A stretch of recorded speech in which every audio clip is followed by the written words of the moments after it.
Hello, everyone, and welcome to the Philly Fast Break podcast. I am Sean Kennedy at Philly Fast Break. On the line with me, as always, is our NFL handicapper, Dan Erda.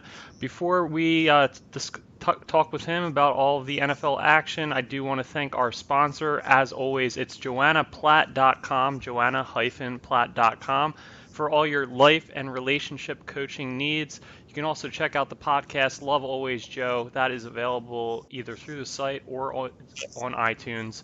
Again, that's Love Always Joe. The most recent podcast talks about how expecting mothers can, take care of themselves as well. It's a difficult process, obviously, and I don't know much about it, but maybe some people out there have some firsthand experience, or they're planning for something like that in the future. Um, all right, but yeah, we appreciate their support. That's joannaplatt.com, so check that out. All right, Dan, another winning week for you in week 10. You went 2-1.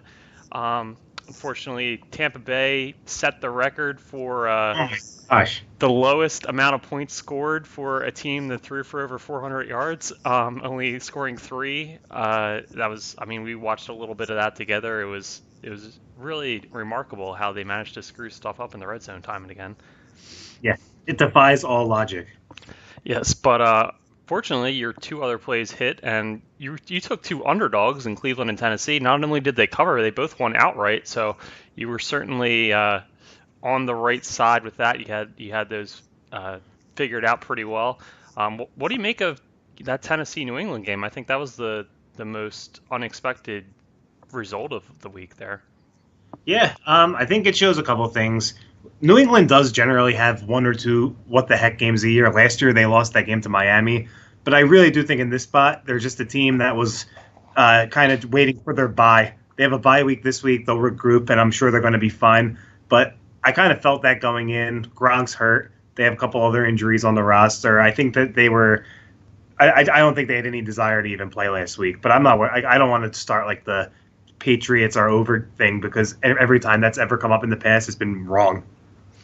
Yeah, it's.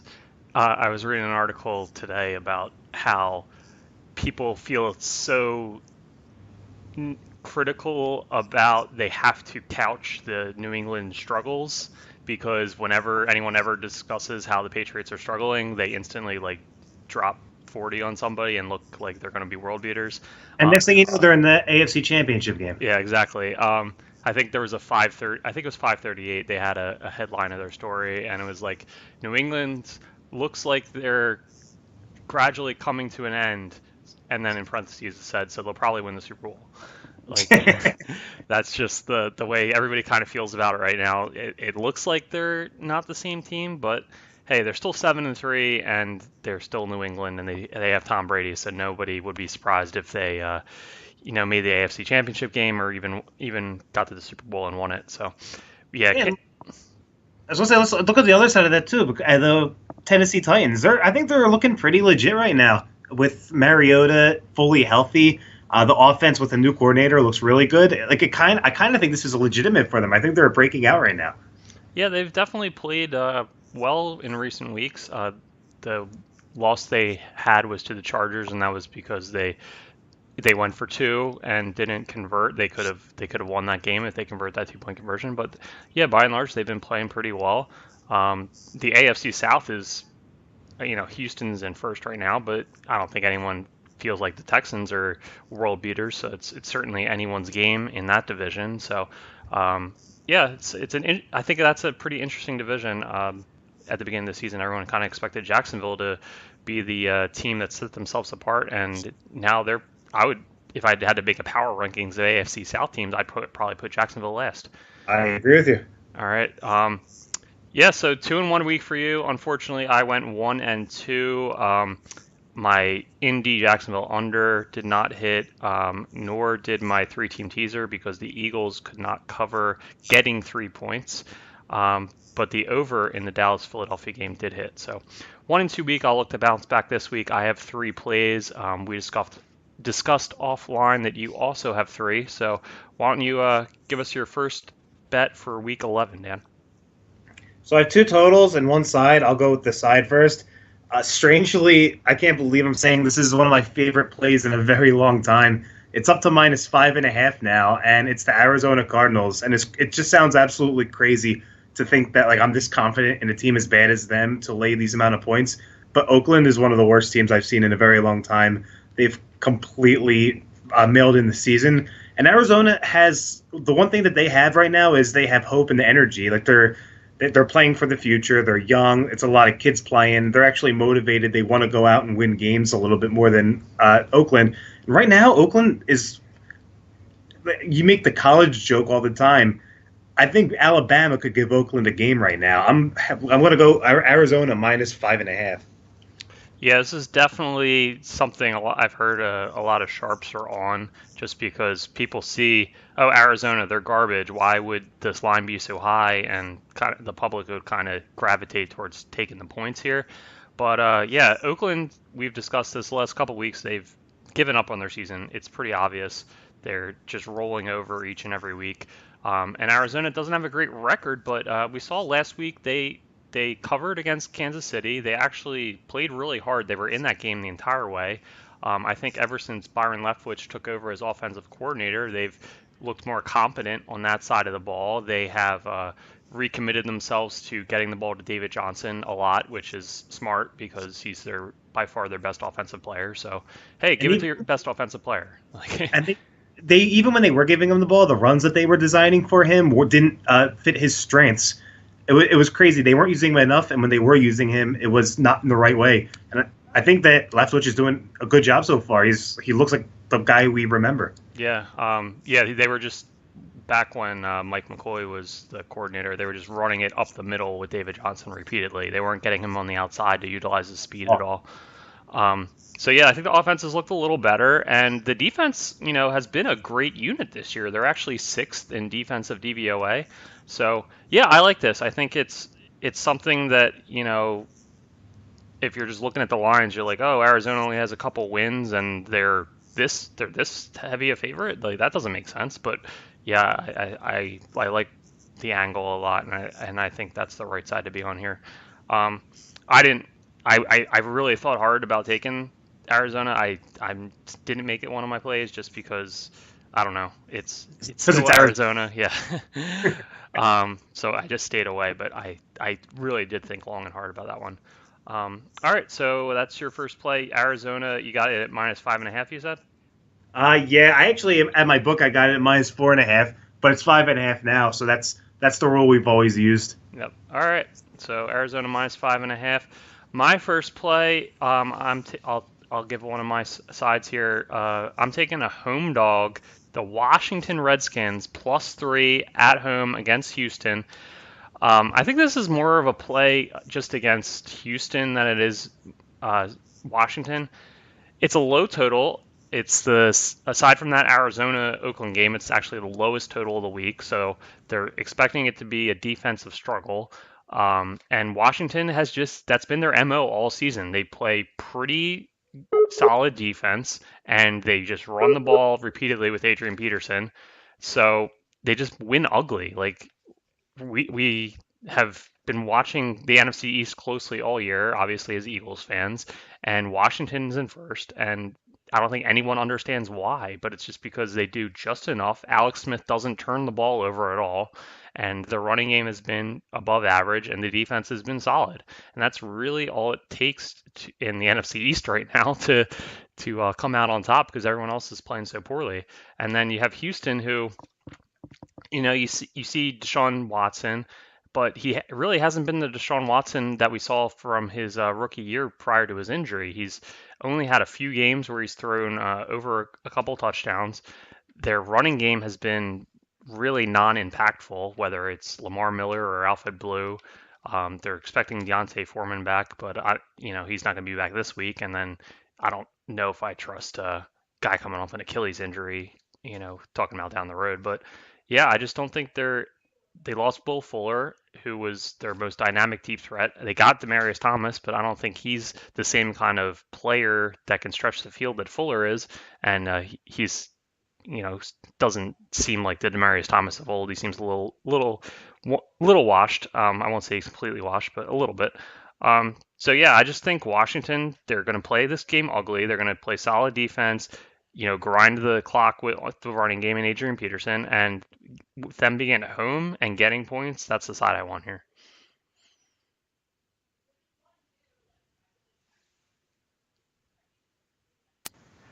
Hey everyone, sorry we had a technical difficulty. Our call dropped. Apologize for that.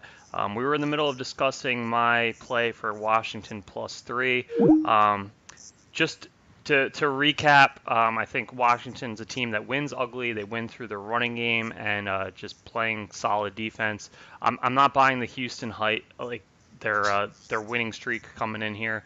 I think that their defense has been playing better, but I think with Alex Smith, not turning the ball over and just concentrating on the running game, they'll at least move the chains a little bit, and they're not going to make the big mistakes. And just Houston's offense, I don't believe in. Their running game has been terrible this year. Deshaun Watson hasn't looked like the same guy from beginning of his rookie year, and I don't think Demaryius Thomas is a one-for-one substitution for the injured Will Fuller. Fuller was the guy that really was able to stretch the field for them. So I like Washington in the second lowest total of the week. Expected defensive game. They're getting points at home. I like them +3. I had no problem with that. I always like a home dog. It does concern me a little bit because Washington played so poorly last week, but on the record, it looks like it reflects well, like a convincing win. I wondered if that was going to take away or add a little bit of value to the team playing them. But you're right, it's a bad spot for Houston, and I do like their offense. I think I like their team a little bit more than you do, and they're just winning games. But this is not a good spot for them. I got no issue with that. All right, so Washington +3 for me. What's your second pick of the week, Dan? I got two more totals, and if you know me, you know they're overs. The first one is going to be the first one is going to be Philadelphia at New England over 54.5. New Orleans. Right. Sorry.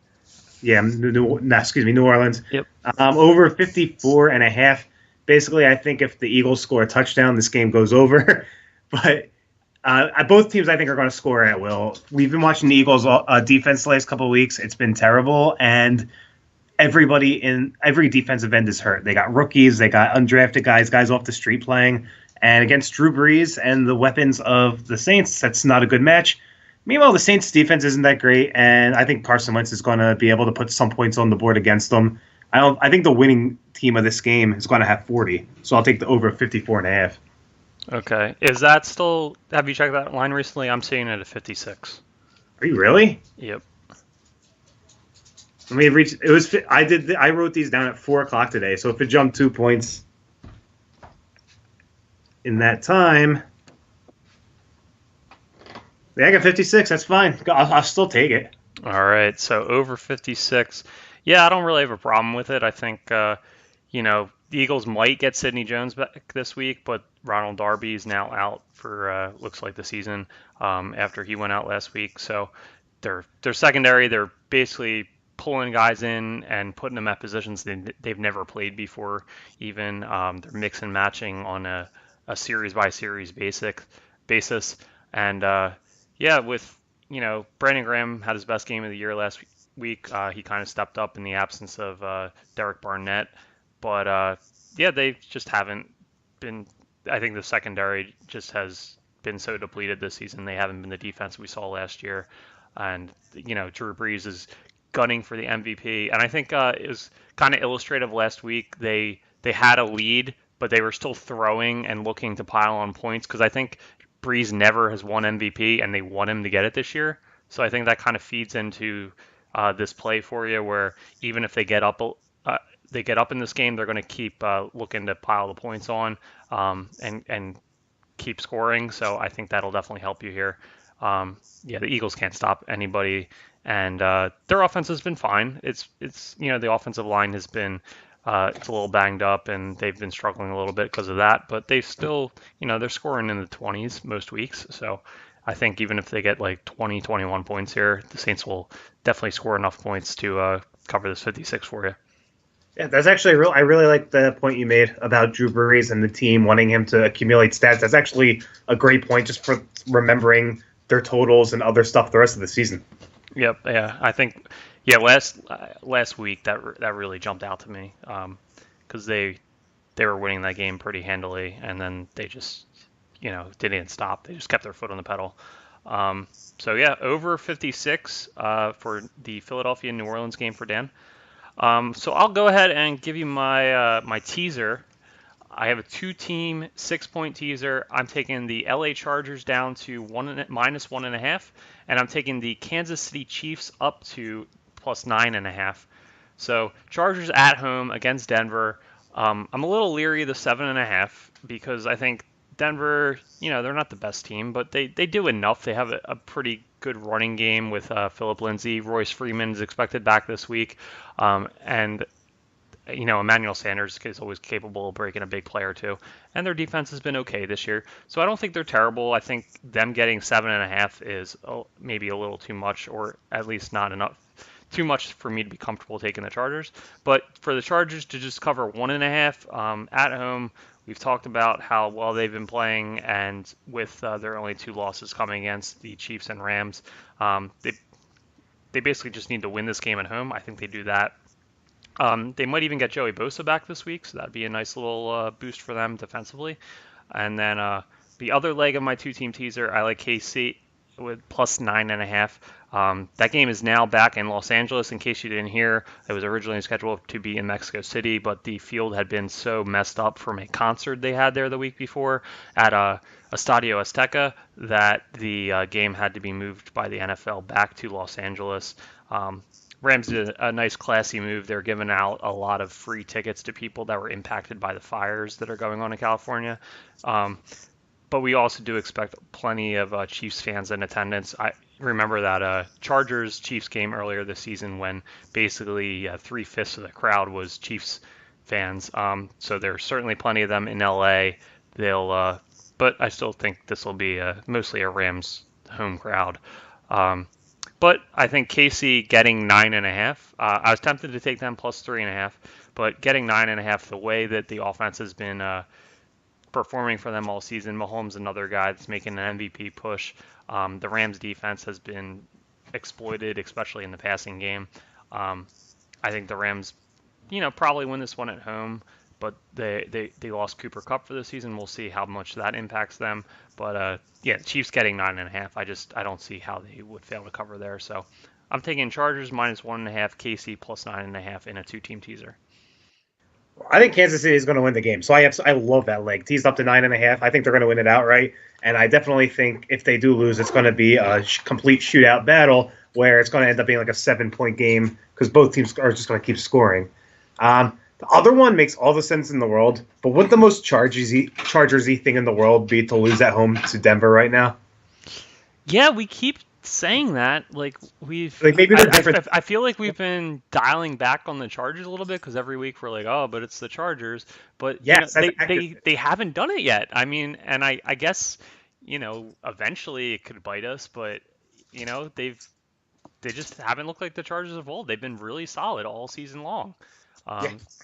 I've been afraid to bet them this year just because they're the Chargers. I've missed out on some really good opportunities because I have that stupid notion in my head. Yeah, so I don't know. I went with them as part of my 3-team teaser last week, and they were fine for that. And I think they're a good team. So I'm gonna take them down to 1.5 just because I think 7.5 is a tad too high. But I think they're going to win the game at home. I just think they're one of the 5 best teams in the NFL, and they should win this.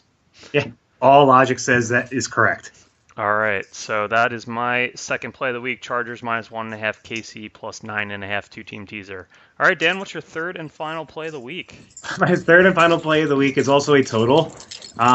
Screw it, we're doing this. The Kansas City, LA over 63.5. There was no way I wasn't going to do this. Wow.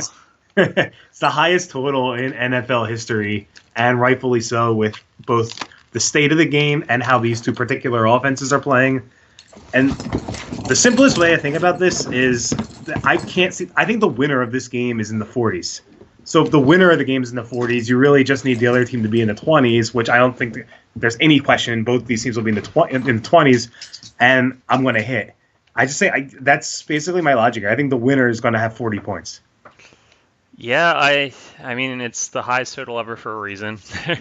They're two defenses that have been, average at best, and two of the best offenses in the NFL, with two of the best offensive minds guiding the attacks from the sidelines. I mean, it's hard for me to argue against it, but it's just so high. I had to stay away. I couldn't pull the trigger on it, but yeah, 63.5, so much. It's fun. Like I'm always going to be able to say that I bet the highest over ever, whether it wins or loses. So it's fun. Well, it's not going to be something you can tell your grandkids because the way the NFL is trending, I feel like Next week totals in the 60s are going to be pretty routine by next year. Yeah. But yeah, you'll be able to have that honor for at least. Yeah, I think if this will probably be the highest of the year. These are the two best teams. Um, I don't think we're going to see a higher total this year. So yeah, you can probably have that distinction for a little bit at least. I'm very happy the game was moved back into the States because the one thing that worried me a little bit about the total was that it was going to be just an unfamiliar field for both teams, the kind of way that teams come out at in the London game sometimes. But the fact that it's back in the States and the travels and everything's easier, and so I guess the travel wasn't that bad anyway. That just makes me more confident that's going to be the shootout we think it's going to be. Yeah, you never know how the high altitude is going to affect teams. Playing in Mexico City, that's twice the altitude of Denver. So I know the Rams had been practicing in Colorado to try to get ready for that. So yeah, not a factor now. They're back in LA. So Yeah, what a missed op! What a blunder that was to mess up the field like that. They missed out on that great game. yeah, they really. I mean, I'm sure there were a lot of fans in Mexico City that are not happy about that right now, or people that were Rams or Chiefs supporters. Maybe they're like, oh, that'd be fun. Let's do a road trip to Mexico City for the game. Maybe they had plane tickets or something. I don't know how all that got worked out, but I'm sure there's a lot of people pissed about that. Yeah. All right, so over 63.5. Dan is pulling the trigger, largest total in NFL history to date. That's his third and final play of the week. I am taking for my third final play the another primetime game, Minnesota plus 2.5, Sunday night football. Vikings coming off a bye, Chicago coming off a big win last week. They looked good. Trubisky was throwing all over the field against Detroit. But I think Minnesota is, just slightly better. I'm a little worried about their offensive line against Khalil Mack and that Chicago pass rush. But aside from that, Cousins to Thielen has been probably the most dynamite connection in the NFL this year. Dalvin Cook is ready to roll, according to Mike Zimmer this week. He had a big week 2 weeks ago prior to their bye, so he looks to be fully over that hamstring injury. So he's one of the most dynamic running backs in the league. It'll be good for them to have him back up to full speed. So for especially with the rushing attack. By and large struggling. Latavius Murray had a couple good weeks, but they struggled most of the season without Cook in there. So he'll give them a boost. I like Stephon Diggs is supposed to be healthy after he had a little lingering issue, but he's supposed to be in there. So I think Thielen, Diggs, and Cook, that's just enough for them to be able to put up playing points. As far as when Chicago has the ball, whenever Trubisky has played really well this season, it's been against bad defenses where there's just wide open guys, and Adam Gase does a great job getting people open. But I don't think the Vikings are that undisciplined that they're going to let that happen. Mike Zimmer. See Adam Gase. Yeah, sorry, that's not who. It's Nagy, Matt Nagy, right? Matt Nagy. Yeah, Adam Gase is in Miami now. Yep. Yeah. He used to be in Chicago, right? Yeah, he was. He was the OC in Chicago with before Cutler. it got. Yeah. Okay. Sorry. Yeah. Good correction. Yeah. Matt Nagy. He's been getting guys open, and it's all been scheme based. Anytime Trubisky's had tight windows to throw, those are the weeks he's really struggled. And I think with Mike Zimmer having that defense, disciplined, they've had 2 weeks to prepare. So I don't think those wide open guys are going to be there as often. I think the Vikings will be able to, keep them in check.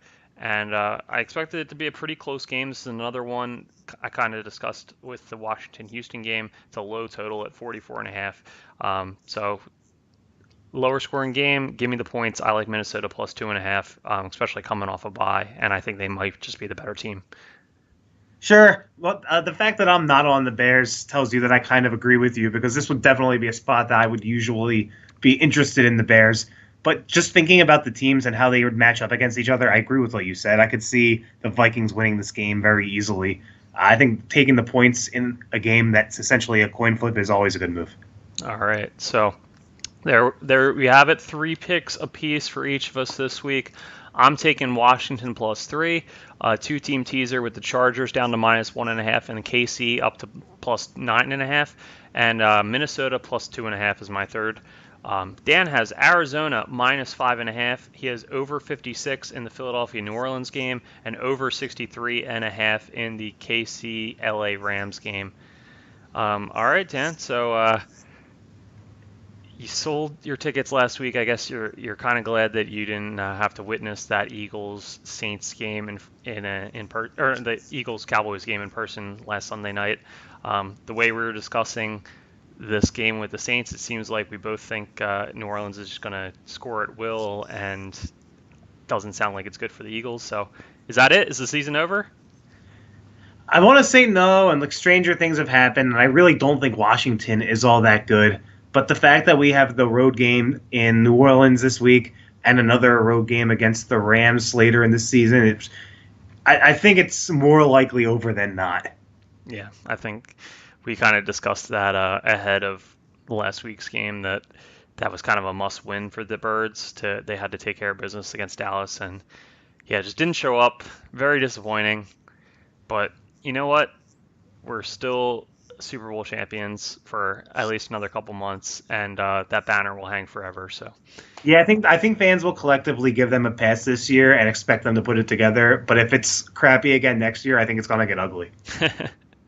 Oh, the short memory of sports fans. We're supposed to have that 5-year grace period, right? The 5 years just because you get a Super Bowl. Yeah. Yeah, we don't want to be the Ravens. Okay. Yeah, no one wants to be the Ravens. They're not even going to play Lamar Jackson. It looks like they're going to go with RG3.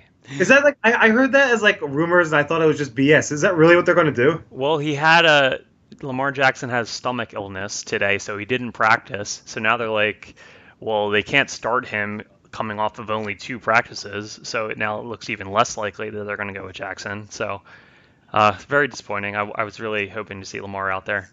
And the dude gets a fucking stomach illness the week that he could potentially start if he just didn't get a stomach illness. Think Joe Flacco like sprinkled a little extra gluten in his food or something? I think that's a Flacco move. Yeah. All right. So we'll keep an eye on that Baltimore game. That'll be interesting if Lamar does play. And 2 really high scoring games that Dan's on the over this week, so they should be exciting. Plenty of points on the board. All right, Dan. So that wraps it up here. Where can people find you, and what's going on with the Branded Sports? So thebrandedsports.com, I have a weekly column.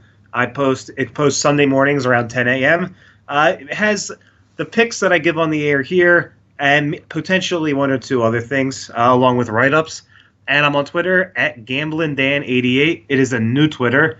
I decided I did not want everything that I had posted on social media since 2012 to remain findable. So I just completely burned that down and started a new one at GamblingDan88. All right, probably a good move. All right, so thank you to Dan for joining us this week. Thank you to our sponsor, JoannaPlatt.com. And we'll check in with you guys next week. Good luck and have a great weekend. Good luck.